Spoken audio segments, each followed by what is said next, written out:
The late afternoon sun cast long shadows across the local basketball court as Marcus Thompson pulled into the parking lot in his well-maintained 2015 Toyota Camry.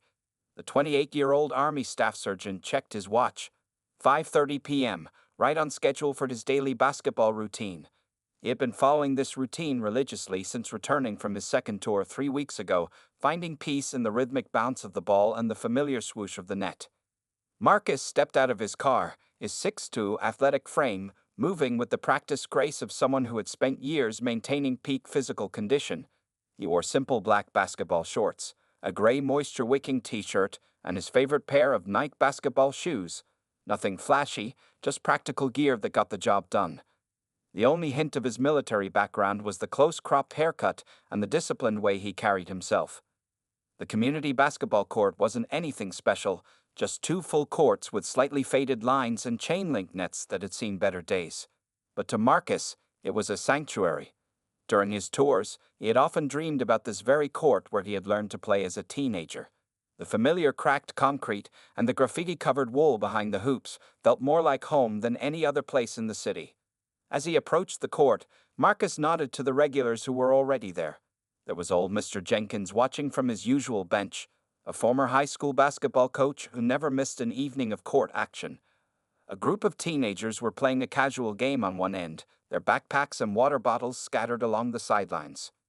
Two middle school kids were practicing free throws on the other court, sharing a single ball between them.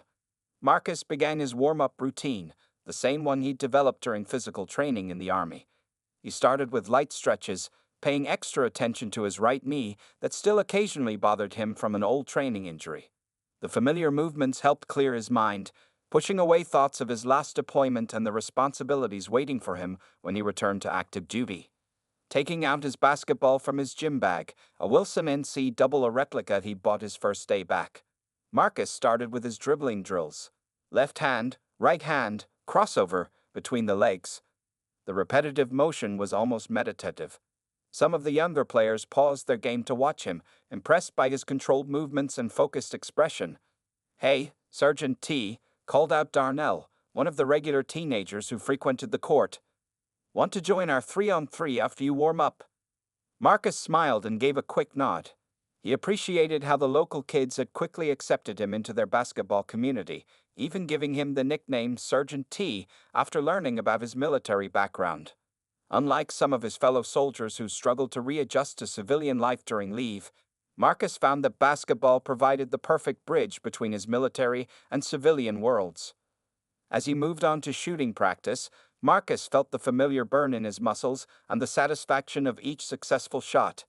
The basketball court had been his refuge long before he joined the Army, and it remained so now.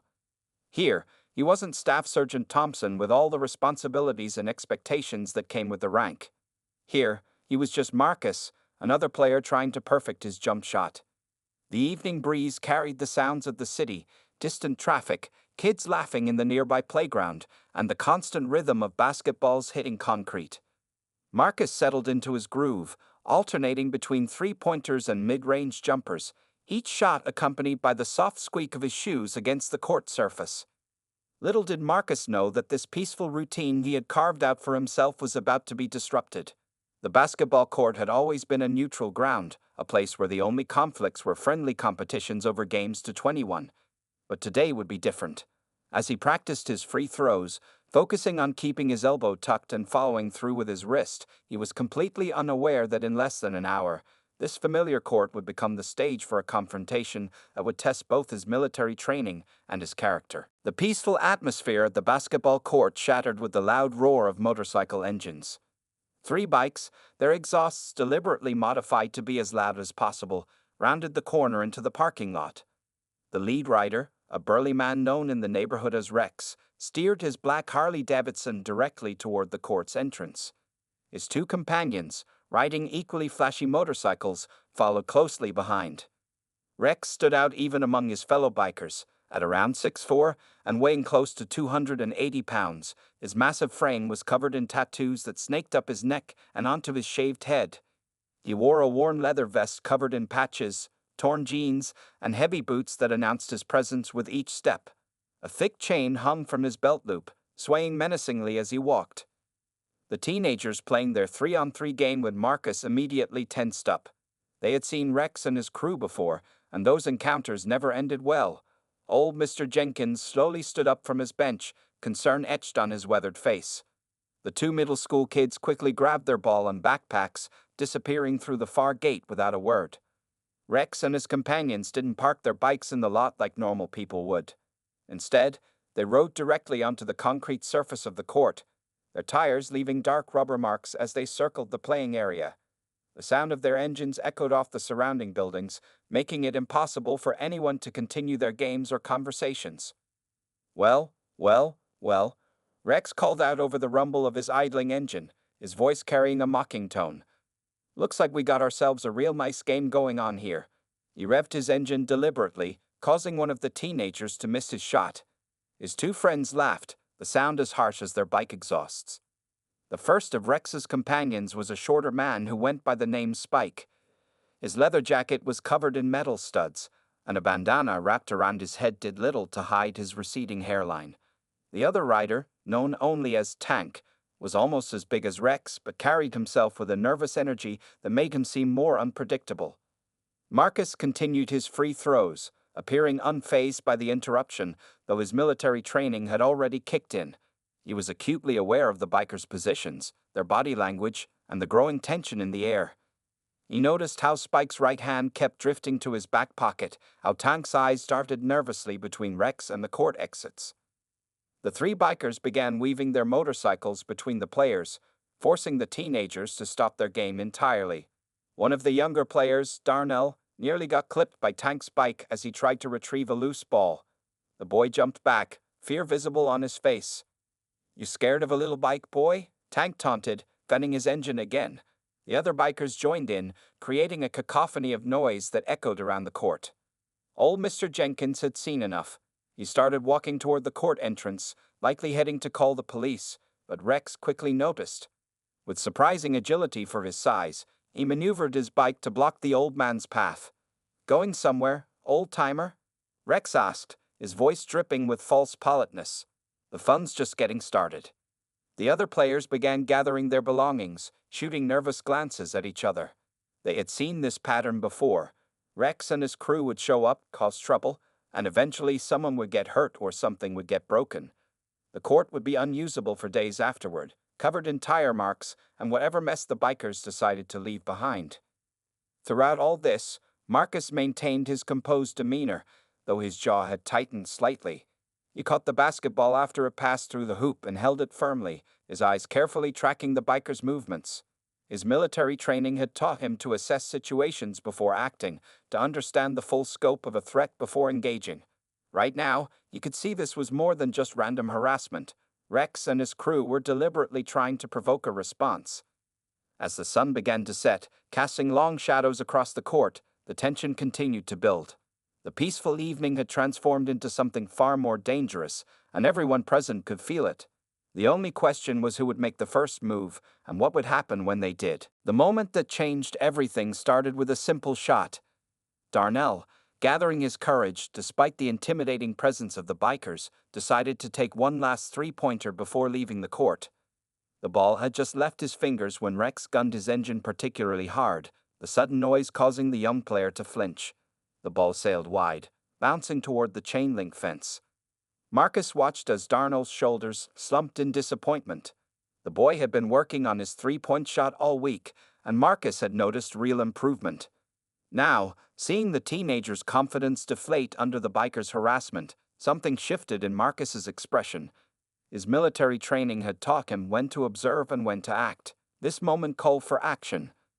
With deliberate calmness, Marcus placed his basketball on the ground and walked toward Rex and his crew. His movements were measured and controlled, showing none of the aggression the bikers were clearly trying to provoke. Years of military service had taught him that true strength often showed itself in restraint rather than displays of force. "Gentlemen," Marcus called out, his voice carrying across the court with natural authority, "I need to ask you to move your bikes away from the playing area. You're putting these kids at risk." Rex killed his engine, the sudden silence almost as jarring as the previous noise. He turned his head slowly to look at Marcus, a mocking smile spreading across his face. The other bikers followed their leader's example, shutting off their bikes but remaining seated on them. "Well, would you look at this?" Rex's voice dripped with sarcasm. "We got ourselves a real hero here, boys." He swung his leg over his bike, planting his heavy boots firmly on the concrete. Standing at his full height, he towered over most people present, but Marcus didn't back down. The remaining teenagers had stopped pretending to play basketball now, watching the confrontation with nervous anticipation. Old Mr. Jenkins had managed to slip away during the commotion, likely heading for help, but everyone knew that any assistance would take time to arrive. "I can tell you're military," Rex continued, taking a few steps closer to Marcus. "The haircut, the way you carry yourself. Let me guess, Army?" His tone was conversational, but his body language screamed aggression. Spike and Tank dismounted their bikes as well, moving to flank their leader. Marcus maintained his position, his stance relaxed but ready. "This doesn't need to become a problem," he said evenly. "The court's meant for basketball. There's plenty of space in the parking lot for your bikes." Rex's fake smile disappeared. "You telling me where I can and can't ride my bike, soldier boy?" He took another step forward, entering what most people would consider their personal space. Marcus didn't move an inch. "I'm making a reasonable request," Marcus replied, his voice remaining steady. "These kids have as much right to be here as anyone else." Spike spat on the ground, the sound drawing Marcus's attention for a split second. "Kids these days got no respect," he growled. "Maybe they need to learn how things work in the real world." Tank, who had been circling around to Marcus's left, added his own threat. "Yeah, and maybe their new friend needs a lesson too." The tension in the air had become almost physical. The remaining teenagers had backed away toward the court entrance, but none had left yet. They felt somehow responsible, knowing that Marcus was standing up for them. Marcus's military training was screaming at him now, warning him about the tactical disadvantage of his position. 3 opponents trying to surround him with potential weapons, the chain on Rex's belt, whatever Spike kept reaching for in his back pocket. But his training also reminded him that the first goal was always de-escalation. "Look," Marcus said, keeping his voice level despite the growing hostility, "I'm sure none of us want trouble. Why don't we?" "Trouble?" Rex cut him off, taking one final step forward until he was almost chest to chest with Marcus. "Trouble is exactly what you're asking for, soldier boy. And trust me," he cracked his knuckles slowly, deliberately, "you don't want the kind of trouble we're selling." The sun had dipped lower now, casting long shadows across the court.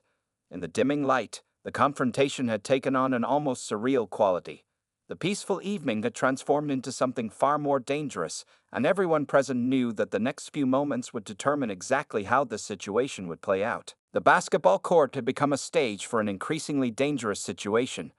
Rex and his 2 companions had remounted their motorcycles, but instead of leaving, they began a slow, menacing circle around Marcus and the remaining players.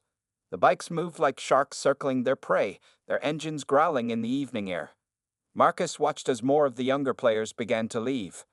A group of 3 teenagers hurried toward the gate, looking back over their shoulders with worried expressions. Only Darnell and 2 other older teens remained, standing near the court entrance, unwilling to completely abandon the soldier who had stood up for them. "You seem real concerned about these kids, soldier boy," Rex called out over his engine's rumble. He guided his Harley in a tight circle around Marcus, close enough that the soldier could feel the heat from the exhaust. "Maybe you should be more worried about yourself." Marcus maintained his position at center court, turning slowly to keep all 3 bikers in his field of vision. His military training had kicked into high gear, and he was processing everything around him with heightened awareness. He noticed how Tank's bike wobbled slightly on the turns, suggesting the man was less experienced than he pretended to be. He saw how Spike kept looking toward the street, perhaps worried about police arrival. "Running out of friends here, hero," Spike taunted, nodding toward the departing teenagers. "Smart kids know when to make themselves scarce." The evening shadows had grown longer, and the court's old floodlights had flickered to life, casting harsh yellow light across the scene. The mechanical buzzing of the lights mixed with the rumble of motorcycles, creating an eerie soundtrack to the confrontation. Marcus took 2 deliberate steps backward, positioning himself between the circling bikers and the remaining teenagers. It was a subtle move, but one that clearly communicated his intentions. He wasn't going to back down, but he also wasn't going to escalate the situation unnecessarily. "Darnell," Marcus called out, his voice calm but commanding, never taking his eyes off the bikers. "You and your friends should head home now. It's getting late." "But Sergeant T." Darnell started to protest, his voice carrying both concern and guilt. "It's okay," Marcus assured him, still tracking the bikers' movements. "This isn't your problem to solve." Rex laughed, a harsh sound that echoed off the surrounding buildings. "Listen to your babysitter, kids. The grown-ups need to have a little chat." He revved his engine again, the sound almost drowning out his words. Tank, apparently emboldened by his leader's attitude, steered his bike closer to the remaining teenagers. "Unless you want to stick around for the real entertainment," he sneered, making the teens back away further. Marcus's jaw tightened almost imperceptibly. Every fiber of his military training was telling him that the situation was reaching a critical point. The bikers were growing more aggressive, likely frustrated by his continued calm in the face of their intimidation. Spike had changed his circling pattern, now moving in the opposite direction from his companions, trying to create confusion and divide Marcus's attention. It was a tactical move that might work on an ordinary person, but Marcus's combat training had prepared him for much more complex situations. "Last chance to walk away, soldier," Rex announced, his voice carrying a final warning. "We own this court now. You and your basketball buddies can find somewhere else to play." The remaining teenagers finally began to move toward the exit, though reluctantly. Marcus could hear them whispering among themselves, probably debating whether to call for help. He hoped they would make the smart choice and leave the area entirely. Marcus kept his breathing steady, his muscles relaxed but ready. He had been in enough combat situations to recognize the signs of imminent violence. The way Rex's hands gripped his handlebars tighter, how Tank's nervous energy had shifted to something more focused, the subtle change in Spike's posture, all signals that the bikers were preparing to move beyond mere intimidation.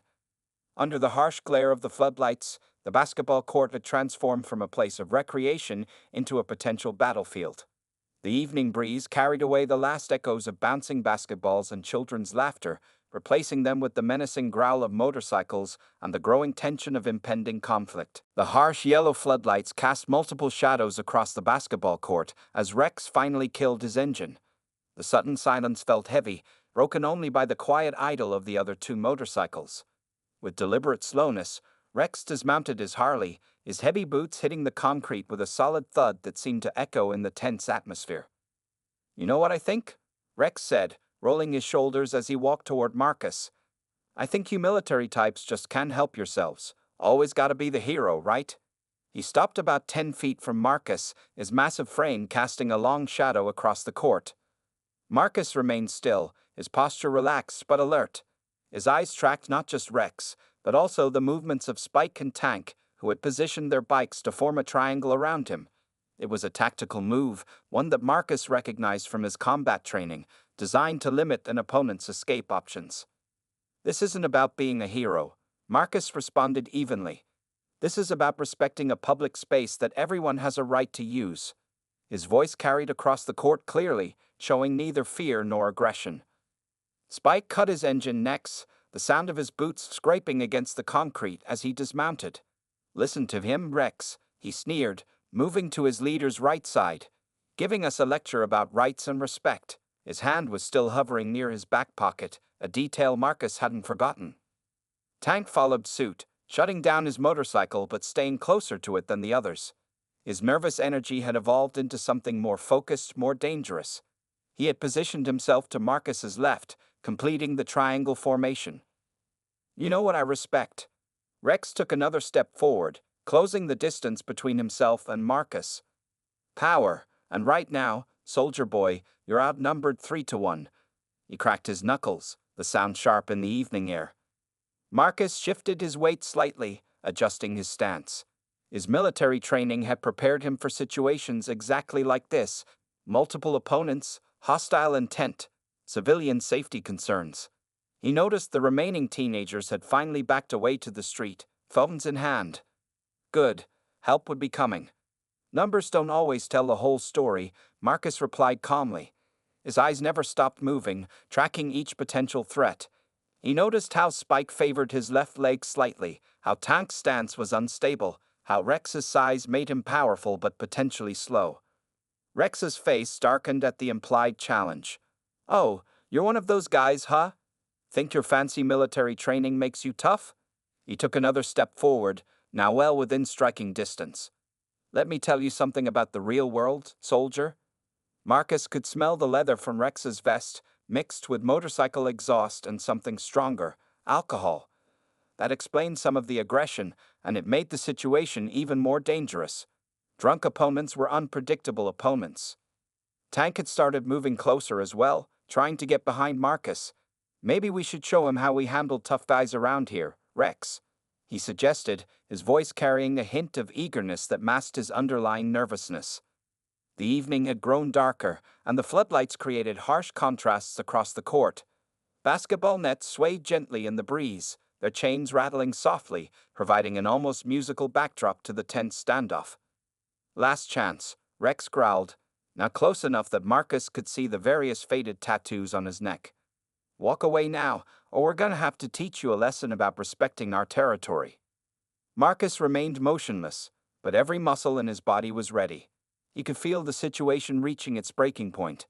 Rex's body language had shifted subtly, weight moving forward, hands clenching into fists, jaw tightening. All signs that violence was imminent. "I've already called the cops," a voice suddenly called from the street. It was Darnell, showing unexpected courage. "They're on their way." Rex's head snapped toward the voice, his face contorting with rage. In that moment of distraction, Spike made his move, reaching for whatever he had been hiding in his back pocket. The time for talking was over, and Marcus knew the next few seconds would determine how this confrontation would end. Everything happened in a matter of seconds. Rex's massive right fist came swinging toward Marcus's head in a wild haymaker, the kind of punch that could end a fight instantly if it connected. But Marcus wasn't there anymore. His combat training took over, and he smoothly stepped inside Rex's swing, letting the punch pass harmlessly over his left shoulder. Before Rex could recover from his missed punch, Marcus had already moved. He didn't strike back. Instead, he used Rex's own momentum against him, a simple redirect that sent the larger man stumbling forward.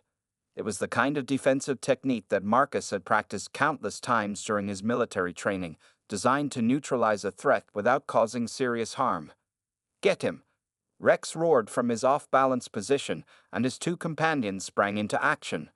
Spike pulled something from his back pocket, a glint of metal that could have been a knife or brass knuckles, but Marcus was already moving. With precise footwork, he positioned himself so that Rex's stumbling form was between him and Spike, using the leader's bulk as a temporary shield. Tank rushed in from the left, trying to grab Marcus in a bear hug. But Marcus had been watching Tank's nervous energy all evening, anticipating his reckless charge. The soldier simply sidestepped, extending his foot slightly. Tank's own momentum did the rest, sending him sprawling across the concrete court. "Stay down," Marcus warned, his voice still calm despite the chaos. "Nobody needs to get hurt here." Rex had regained his balance and turned around, his face red with rage and embarrassment. "You're dead, soldier boy." He charged forward like an enraged bull, both fists swinging wildly. Marcus met the charge with controlled precision. He blocked the first punch with his forearm, deflected the second, and then moved inside Rex's guard. Instead of throwing a punch of his own, he used a simple joint lock, catching Rex's wrist and applying pressure to the bigger man's elbow. It was a restraining technique, not meant to cause injury but to control. Rex found himself suddenly bent forward, his arm locked behind him, completely at Marcus's mercy. The position wasn't painful, but it was absolutely secure. Any attempt to break free would only cause himself pain. "Drop it," Marcus called out to Spike, who had been circling with his weapon. "Drop it now, or your friend's arm goes in a direction it wasn't designed for." The metallic clatter of brass knuckles hitting the concrete echoed across the court. Spike raised his hands, showing they were empty, his earlier bravado replaced by uncertainty. Tank had pulled himself to his feet but stayed where he was, watching the situation with wide eyes.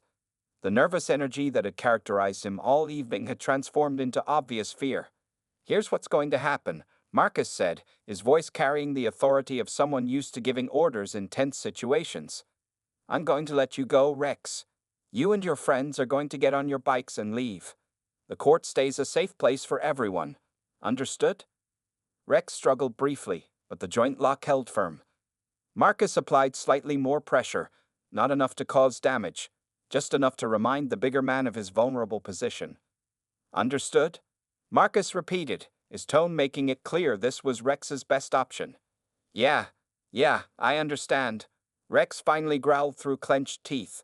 The admission of defeat clearly pained him more than the joint lock.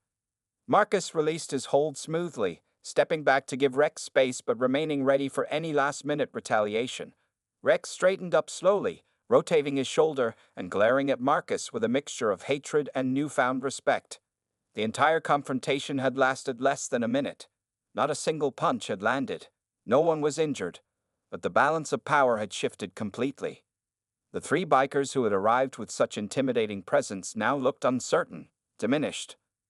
Under the harsh floodlights, Marcus stood calmly in the center of the court, his breathing steady, his stance relaxed but ready. He had demonstrated something that Rex and his crew hadn't expected.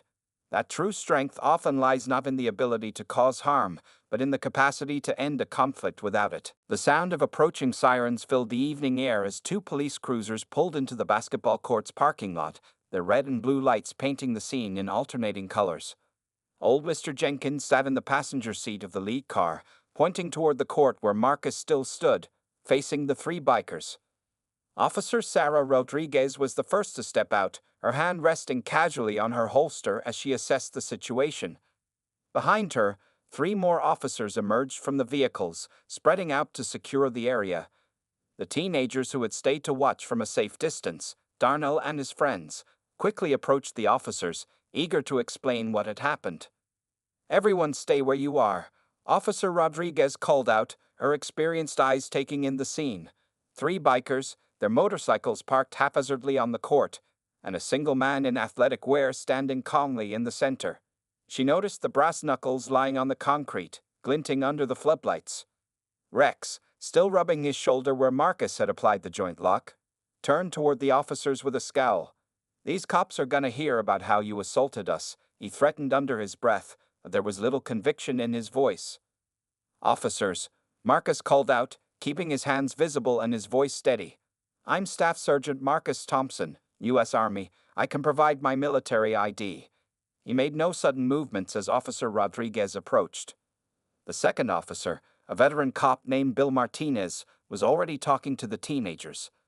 Darnell was animatedly describing how the bikers had disrupted their game and how Marcus had tried to defuse the situation peacefully. Other teenagers were showing cell phone videos they had recorded of the earlier harassment. "Those kids are lying," Spike protested, but his voice wavered as Officer Martinez picked up the brass knuckles from the court, carefully placing them in an evidence bag. Tank, showing more wisdom than his companions, had remained silent. He stood near his bike, hands clearly visible, watching as the situation unfolded. The nervous energy that had characterized him earlier had been replaced by resigned acceptance. "Sir, we've had multiple complaints about these individuals causing trouble at the court," Officer Rodriguez said to Marcus as she examined his military ID. "Mr. Jenkins here has been reporting the harassment of young players for weeks, but they were always gone before we could respond." Marcus nodded, maintaining his professional demeanor. "They arrived about an hour ago, began disrupting the basketball games, and created an unsafe environment for the young players. When I asked them to leave, they became confrontational. I defended myself using non-lethal restraining techniques when they attacked, taking care to prevent any injuries." The teenagers' cell phone videos were proving invaluable. The footage clearly showed the bikers' intimidation tactics, Rex's initial attack, and Marcus's controlled response. Officer Martinez watched the videos with growing concern, occasionally glancing at the three bikers. "Weapon possession, harassment, attempted assault," Officer Rodriguez listed as she turned toward Rex and his crew. "That's just for starters. We got multiple witnesses and video evidence." Rex's face had turned from angry to worried as he realized how the situation had shifted. The presence he had tried to project earlier had evaporated, replaced by the demeanor of someone calculating their limited options. These courts are meant to be a safe space for the community, Officer Martinez added, his voice carrying years of experience dealing with similar situations. We got programs for at-risk youth here, weekend tournaments for the kids. This kind of harassment isn't just wrong, it's destroying something important to the neighborhood. The other officers had begun taking formal statements from the witnesses. Old Mr. Jenkins was describing how the bikers had blocked his path when he tried to leave, while Darnell and his friends eagerly shared their perspectives on Marcus's intervention. As the police began the process of documenting the incident, Marcus finally allowed himself to relax slightly.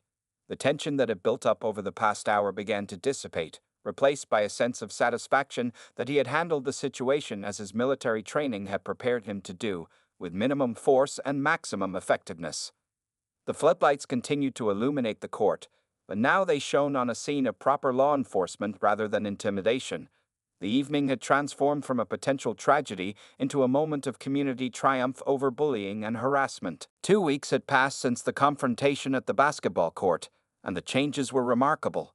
The evening sun cast a warm glow over the newly repainted court lines as Marcus watched a group of teenagers practicing their shots. The community had come together in ways he hadn't expected, turning a moment of conflict into an opportunity for positive change.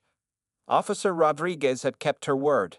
Police patrols now regularly passed by the court during peak hours, their presence both reassuring and unobtrusive. The officers would sometimes park their cruisers and chat with the players, building the kind of community relationships that made neighborhoods safer. "Looking good out there, Darnell?" Marcus called out as the teenager sank a perfect three-pointer. Since the incident, Darnell had become something of a regular at Marcus's informal basketball clinics. What had started as a simple offer to teach some basketball basics had grown into a proper after-school program. Old Mr. Jenkins sat on his usual bench, but now he had company. Several other adults from the neighborhood had started showing up to watch the games and support the young players. Some brought snacks and water for the kids, while others helped maintain the court, picking up trash and reporting any maintenance needs to the city. Sergeant T called out a familiar voice. Marcus turned to see Officer Martinez approaching, out of uniform and carrying a basketball. "Ready for that game you promised the kids?" The police versus community basketball games had been Officer Martinez's idea, a way to build trust between law enforcement and the neighborhood youth. Today would be the third such game, and the excitement among the players was palpable. "Rex and his crew won't be causing any more trouble," Officer Martinez said quietly as he reached Marcus. "Judge gave them community service. They'll be cleaning parks and public spaces for the next 6 months." Marcus nodded, satisfied with the justice system's response. The punishment was appropriate, not too harsh, but meaningful enough to make an impact.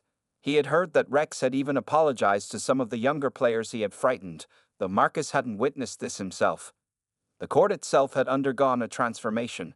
The community had come together for a weekend cleanup project, repainting the lines, replacing the old chain-link nets with proper nylon ones, and even adding new benches along the sidelines. The tire marks from the motorcycles were long gone, erased by determined neighbors with scrub brushes and cleaning solutions. "Hey, Sergeant Thompson." A group of middle school kids rushed over, their excitement evident. "Can you show us that defensive move again? The one you used in the video?" The cell phone footage of the confrontation had, inevitably, made its way around the neighborhood. Rather than glorifying the violence, Marcus had used it as a teaching opportunity, emphasizing the importance of de-escalation and self-defense rather than aggression. After the game, Marcus promised, smiling at their enthusiasm. "Remember, the best defense is avoiding conflict in the first place." The court had become more than just a place to play basketball. It transformed into a true community hub. Parents felt safe letting their children play there, knowing that responsible adults were usually present. The younger kids had positive role models to look up to, both in the older teenagers and in adults like Marcus and the police officers who participated in community events. As Marcus gathered the players for the start of the game, he reflected on how a single moment of standing up to bullying had catalyzed such positive change. The teenagers who had witnessed the confrontation had learned valuable lessons about courage, restraint, and the proper way to handle conflict. "Teams of 5. Marcus announced, as players eagerly lined up to be chosen, officers against community members just like last time. The evening air filled with the sounds of laughter, bouncing basketballs, and friendly trash talk. The harsh glare of the floodlights that had illuminated that tense confrontation 2 weeks ago now shone down on a scene of community unity and joy. As Marcus took his position on the court, now as a mentor and community leader rather than a solitary defender, he knew that his military training had served its highest purpose, not in combat, but in protecting and strengthening his community. The basketball court had become a symbol of resilience, showing how one person's stand against intimidation could inspire an entire neighborhood to come together and reclaim their space.